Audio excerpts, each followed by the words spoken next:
আসসালামু আলাইকুম। Welcome to গ্রামীণ কিচেন উইথ আখি। আজকে আমি আপনাদের সাথে খুবই মজাদার একটি রেসিপি শেয়ার করব। আর রেসিপিটি হচ্ছে কাঁঠালের বীজের ডাল রেসিপি। আশা করছি আজকের এই রেসিপিটি আপনাদের কাছে ভালো লাগবে।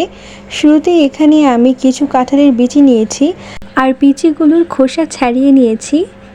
তারপর বীজগুলো ভালোভাবে ধুয়ে নিয়েছি।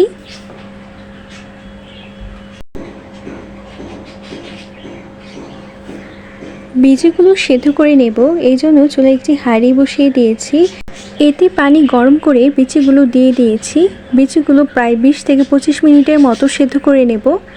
বীজ সেদ্ধ হয়ে গিয়েছে, পানি ঝরিয়ে বীজগুলো নামিয়ে নিয়েছি।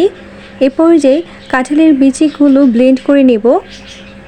কাঁঠালের বীজ ব্লেন্ড করা হয়ে গিয়েছে, আপনারা চাইলে পাটাতে বেটে নিতে পারেন। এ পর্যায়ে রান্নায় চলে যাব। চুলায় একটি হাঁড়ি বসিয়ে দিয়েছি আর এতে রান্নার তেল দিয়ে দিলাম। তেল গরম হয়ে আসলে 2টা এলাচ দিয়ে দিলাম। হাফ কাপ পরিমাণ পেঁয়াজ কুচি দিয়ে দিলাম। নেড়ে চেড়ে পেঁয়াজটা হালকা ব্রাউন কালার করে ভেজে নেব।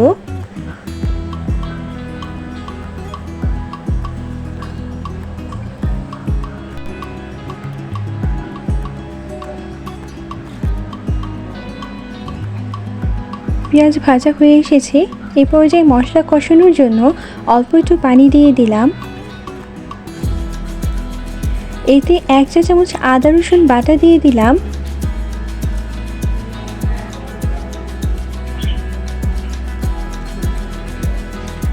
এক চা চামচ মরিচের গুঁড়া দিয়ে দিলাম। 1 চা চামচ হলুদের গুঁড়া দিয়ে দিলাম।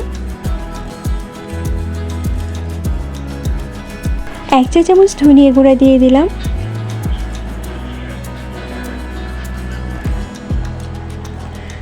স্বাদ মতো লবণ দিয়ে দিলাম। এখন নেড়ে চেড়ে মশলাটা ভালোভাবে কষিয়ে নেব।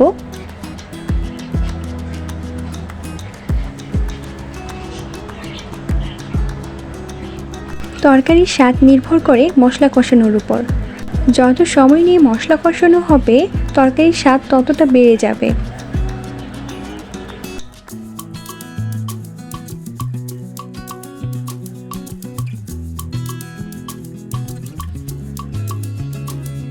মশলা কষানোর এই পর্যায়ে আরও একটু পানি দিয়ে দিলাম মশলাটা ভালোভাবে কষানোর জন্য। আরও 2 মিনিটের মতো মশলাটা কষিয়ে নেব। মশলা কষানো হয়ে গিয়েছে। এই পর্যায়ে কাঁঠালের বীজের বাটাটা দিয়ে দিলাম। এখন নেড়ে চেড়ে কাঁঠালের বীজ মশলার সাথে ভালোভাবে মিশিয়ে নেব।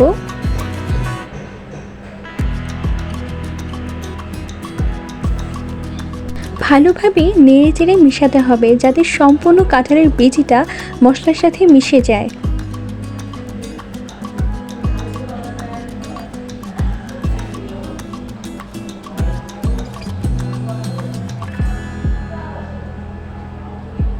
মশলার সাথে ভালোভাবে কাঁঠালের বীজটা মেশানো হয়ে গিয়েছে।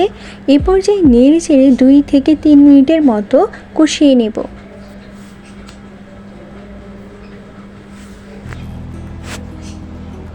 কাঁঠালের বীজে কষানো হয়ে গিয়েছে। এ পর্যায়ে 2 কাপ পরিমাণ পানি দিয়ে দিলাম। পানি দেওয়া হয়ে গেলে নেড়ে চেড়ে ভালোভাবে মিশ্রণটি পানির সাথে মিশিয়ে নিতে হবে।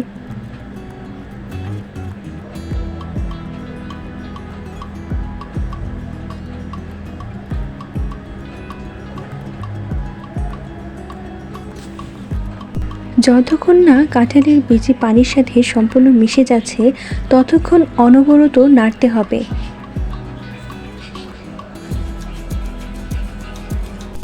কাঁঠালের বীজ পানির সাথে ভালোভাবে মেশানো হয়ে গিয়েছে।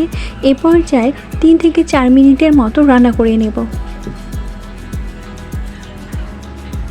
ফিরে এলাম 3 থেকে 4 মিনিট পর। এ পর্যায়ে 3 থেকে 4টা কাঁচামরিচের ফালি দিয়ে দিলাম। আপনারা চাইলে কাঁচামরিচ স্কিপ করতে পারেন।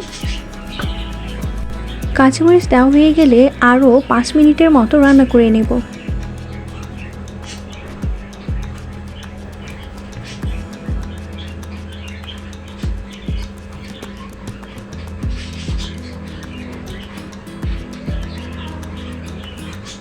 ফিরে এলাম 5 মিনিট পর। ডাল প্রায় হয়ে এসেছে। এ পর্যায়ে কিছু ধনিয়া পাতা কুচি দিয়ে দিলাম। ধনিয়া পাতা কুচি দেওয়া হয়ে গেলে হালকা নেড়ে চেড়ে 1 মিনিটের মতো রান্না করে নামিয়ে নেব। এভাবেই তৈরি হয়ে গেল ঝটপট ডাল ছাড়া ডালের রেসিপি। আশা করছি আজকের এই সহজ রেসিপিটি আপনাদের কাছে অনেক বেশি ভালো লেগেছে। যদি ভালো লেগে থাকে তাহলে গ্রামীণ কিচেন উইথ আঁখি চ্যানেলটি সাবস্ক্রাইব করে পাশে থাকা বেল আইকনটি বাজিয়ে রাখবেন। যারা কখনো কাঁঠালের বীজের ডাল খাননি তারা একবার হলেও অবশ্যই বাসায় কাঁঠালের বীজের ডাল ট্রাই করবেন। আশা করছি পরিবারের সকলেই অনেক বেশি পছন্দ করবে। ভিডিওটি ভালো লাগলে লাইক দিতে ভুলবেন না। ধন্যবাদ।